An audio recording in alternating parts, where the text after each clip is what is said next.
আজকে চলে এলাম তোমাদের কাছে আমার দেশের বাড়ি খড়গপুরের একটা ছোট্ট লাঞ্চের মিনি ভ্লগ নিয়ে। তো আজকে হঠাৎই কাজকর্ম করে আজকে রান্না করার সুযোগ হয়নি বলে চলে গেলাম আমরা তিনজনে আমি বাঙালি রেস্টুরেন্টে। নতুন খুলেছে রেস্টুরেন্টটা, সাথে তোমাদেরকে আমার খড়গপুর শহরটাও একটুখানি সামনেটা দেখিয়ে দিলাম কীরকম, কারণ তোমরা যারা যারা অনেকেই দেখোনি তারা দেখে নিলে আমার ভিডিওতে ছোট্ট করে। পরের ভ্লগে আমি আরও ডিটেলসে দিয়ে দেবো।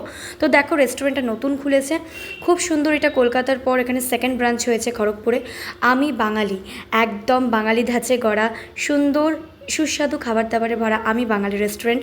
তোমাদেরকে সবার কাছে একটাই রিকোয়েস্ট যে তোমরা যদি কখনো খড়গপুরে এসো তো অবশ্যই রেস্টুরেন্টে এসে লাঞ্চ করে যেও। ভীষণ সুস্বাদু, ভীষণ টেস্টি খাবার দাবার। আমরাও যদিও বা প্রথম খেলাম, খাবারের কোনো তুলনা হয় না। তো তিনজন মিলে খুব এনজয় করলাম আজকে এখানে, লাঞ্চটা উপভোগ করলাম। ভীষণ ভীষণ ভীষণ আমাদের দ্বীপ্রহরটা কাটলো। তো তোমাদের সবাইকেও শুভ দ্বীপ্রহর। তিনজন মিলে খাওয়া দাওয়া অর্ডার করলাম। দেখো ফার্স্টে দিয়েছিলাম আমরা স্টার্টার, ভেটকি মাছের ফিশ ফ্রাই। এটা খাওয়াটাই হয়েছে কাল, এটা খেয়ে আমাদের পেট ভরে গেছে, যার জন্য লাঞ্চে যা যা অর্ডার করেছিলাম যেমন মুগ ডাল, রাইস, আলু ভাজা, বেগুন ভাজা, তারপর হচ্ছে তোমার আমরা আরও অর্ডার করেছিলাম পরে চিংড়ি, কচু পাতা চিংড়ি, তারপর হচ্ছে চিকেন ডাক বাংলো আর কাতলা মাছের কালিয়া।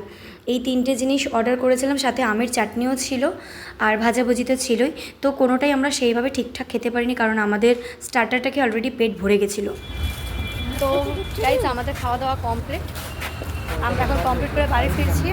আমরা খেতে পারিনি কারণ স্টার্টারটা খেয়ে আমাদের পেট অলরেডি ভরে গেছিলো ফিশ ফ্রাইটাকে। তারপর রাইসের কোয়ান্টিটি খুব কম কম করে খেয়ে কোনোরকম পেট প্রচণ্ড ভরে গেছে।